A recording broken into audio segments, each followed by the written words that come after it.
The world's fastest hunter, the peregrine falcon, snatches prey out of the sky at speeds of over 300 kilometers per hour. This breakneck speed gives these predators the element of surprise. It also lets them outmaneuver their prey.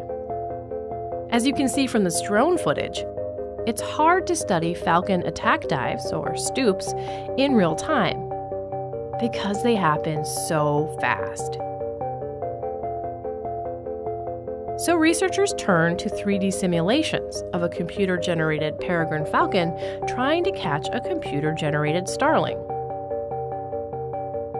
The team found that the falcon was best off diving at roughly 150 kilometers per hour when the starling flew in a straight path.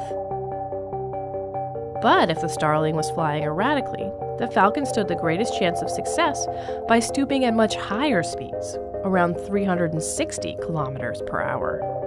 You'd think the higher speeds would make it harder for falcons to adjust to a moving target, but the opposite turned out to be true. Because they could generate more turning force, the predators were more maneuverable at higher speeds.